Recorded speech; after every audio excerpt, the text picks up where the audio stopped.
জয় Hind. Burdwan defence একাডেমিতে আপনাদের সবাইকে স্বাগত জানাই। আমি এক্স আর্মি আর ঘাতক কমান্ডো অমিত দাস, আর আমার সঙ্গে সঙ্গে ছোটু যে স্পেশাল অ্যাথলেটিক্স, আর অনুজ এক্স আইটিভি। তো 14 তারিখে অগ্নিবীরের রেজাল্ট বেরিয়েছে। তো আমার কাছে মাত্র 2 মাস ক্লাস করে সবাই 16 জন, টোটাল 16 জন কোয়ালিফাই করেছে অগ্নিবীরের জন্য। 17 জন বসেছিল, তার মধ্যে 16 জন কোয়ালিফাই করেছে মাত্র 2 মাস ক্লাস করে। তো কালকে রথের ছুটি ছিল, কিছু ছেলে বাড়ি গেছে। বাড়ি যাওয়ার কারণে তারা যখন এসে পৌঁছাবে তাদেরকেও আমরা মেডেল দিয়ে সম্বর্ধনা জানাবো। তো আজকে আপাতত আমার কাছে 12 জন আছে প্রেজেন্ট।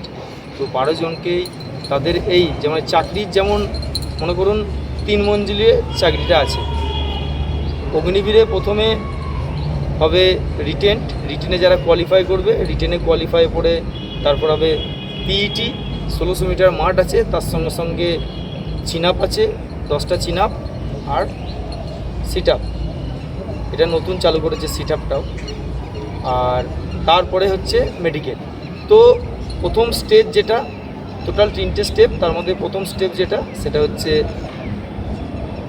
Written qualify. তো 17 জনের মধ্যে আমার 16 জন স্টুডেন্ট কোয়ালিফাই করেছে। তো এটা একটা মানে 100% অ্যাচিভমেন্ট, তাই তো?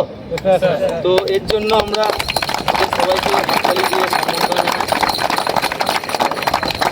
তো ওই যে 16টা স্টুডেন্ট আমাদের প্রথম স্টেজ, চাকরির প্রথম স্টেপ যেটা, সেটা ওরা অ্যাচিভমেন্ট করে নিয়েছে। আর মাত্র 2টো স্টেপ আছে, সেটা হচ্ছে পিইটি, যেটা 1600 মিটার মাঠ আছে, সেটা তো আমরা যা ফিজিক্যাল করাই সব মোটামুটি 5 মিনিটের মধ্যেই কোয়ালিফাই করে যাবে। তারপরে হচ্ছে মেডিকেল, এদেরকে প্রি মেডিকেল আমার করানো আছে। ছোটো মোটো যেগুলো প্রবলেম আছে সেগুলো আমরা সকাল বিকেল 2 টাইম এক্সারসাইজ করাচ্ছি, যেমন নোকনি হয়ে গেল, ক্যারিং অ্যাঙ্গেল হয়ে গেল। তো সেগুলো আমরা এক্সারসাইজ করে ওগুলো ক্লিয়ার করব। তো তাদের বিগ অ্যাচিভমেন্টের জন্য আমাদের যারা পিটি ইনস্ট্রাক্টর আছে, আমরা সবাই মিলে তাদেরকে একটা মেডেল পরিয়ে সম্মাননা।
তো অনলি ফর আমাদের 1.5 মাস 2 মাস ক্লাস হয়েছিল। আমাদের ক্লাস, রিটেন ক্লাস এমনি সপ্তাহে 6 দিন রিটেন ক্লাস হয়। তো আমরা যতটা পেরেছি ক্লাস, সামনে জিডির পরীক্ষা, অগ্নিবীরের পরীক্ষা ছিল, তো সেই কারণে আমরা স্পেশাল ক্লাস দিয়ে এদেরকে তৈরি করেছি। তো এদেরকে আমাদের পুরো বাডওয়ান ডিফেন্স একাডেমির তরফ থেকে আমাদের যে রিটেনের স্যার আছে তাদেরও কড়ি মেহনত, আমাদের যে ফিজিক্যাল ইনস্ট্রাক্টর যারা আছে তাদের কড়ি মেহনতে আজকে ওদের এই বিগ অ্যাচিভমেন্টে ওদের তরফ থেকেও অনেক অনেক হার্দিক স্বাগত জানাই। জয় হিন্দ, জয় ভারত সবাই।